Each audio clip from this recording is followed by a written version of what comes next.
Hello everyone, welcome to 360 on History. Please check out the website 360onhistory.com. Subscribe to our YouTube channel 360 on History and join us on all the social media. The Berlin Wall fell on November 9, 1989.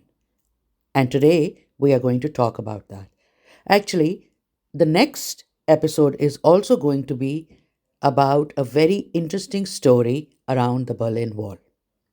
So let's get started. How did the Berlin Wall get erected?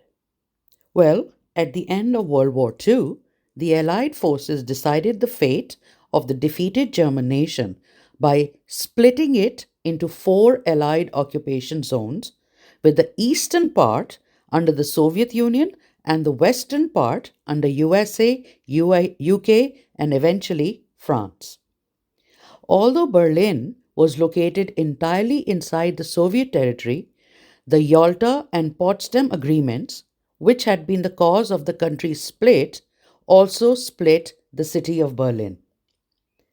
The eastern part went to the Soviets and the western to the other allies. All of this took place in June 1945. The Soviets, however, never liked the idea of a capitalist West Berlin in the heart of Soviet East Germany.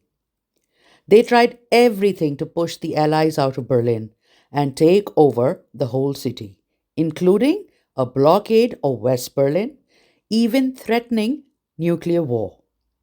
However, the Allies stayed put.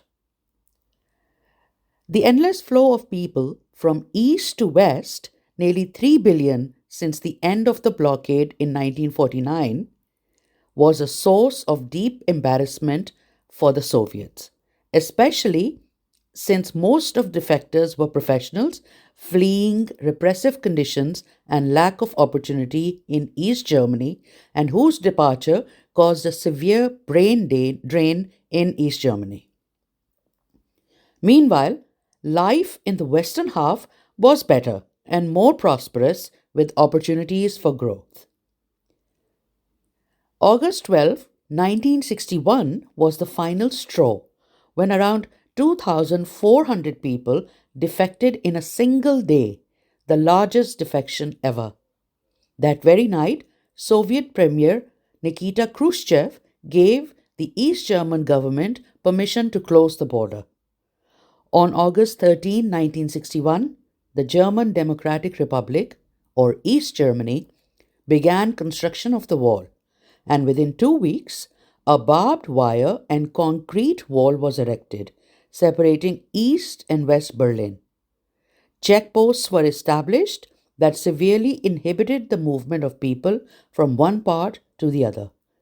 The official line was that the erection of the wall was to stop Western fascists from entering East Germany and undermining the communist state.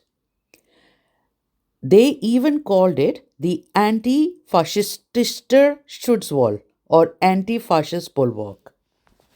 At least 171 people were killed trying to get over, under, or around the wall, and 5,000 refugees still managed to escape between 1961 and 1989, some of them using innovative ways to do so.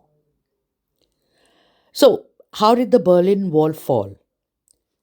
Eventually, the Cold War started to fizzle out, with revolutions and unrest all across the Eastern Bloc.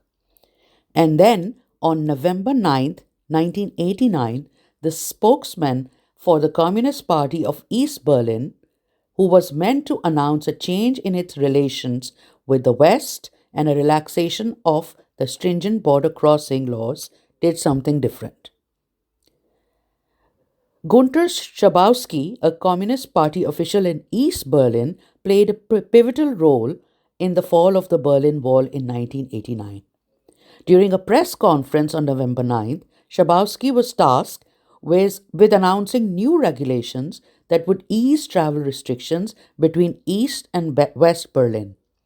However, due to a misunderstanding, he mistakenly announced that East Germans would be able to travel freely to West Berlin immediately. This misstatement led to a surge of East Germans crossing the Berlin Wall, ultimately leading to its collapse. Schabowski's announcement was a result of several factors. He had recently been promoted to the position of party spokesman and was unfamiliar with the details of the new travel regulations. Additionally, he was reportedly nervous and unprepared for the press conference. Asked about the new rules, he hastily read from a note that had been handed to him just minutes earlier.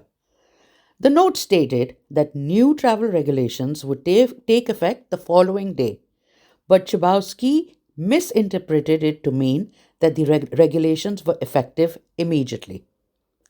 Schabowski's announcement was a catalyst for the fall of the Berlin Wall. It ignited a wave of protests and demonstrations that ultimately led to the collapse of the East German government. Schabowski himself was forced to resign from his position as party spokesman, and he was later arrested and charged with treason. However, he was eventually released from prison and went on to become a journalist and author. Schabowski's mistake had a profound impact on the course of events in East Berlin. Thousands of East Germans gathered at the Berlin Wall demanding to be allowed to cross. Border guards were initially hesitant to open the gates, but they were eventually overwhelmed by the sheer number of people. As the crowds grew larger, the situation became increasingly chaotic. Eventually, the guards were forced to open the checkpoints, allowing East Germans to cross freely into West Berlin for the first time in 28 years.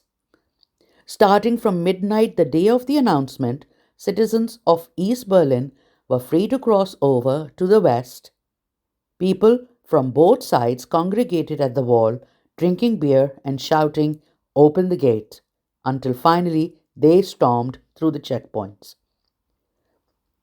And so, on November 9, 1989, the Berlin Wall, a symbol of the Cold War and the Iron Curtain, finally fell. As one journalist put it, what ensued was the greatest street party in the history of the world, with people crossing over from East Berlin and many using picks and hammers to break off pieces of the wall. Cranes and bulldozers finally pulled down the rest, uniting East and West Berlin for the first time since 1945. Its demolition was completed on November 1991. 1 year after the fall of the Berlin Wall, the reunification of Germany was officially announced on October the 3rd, 1990. Meanwhile, the world continues to build new walls. Thank you for joining me on 360 on History. Please join us again next time for more interesting science and history podcast episodes.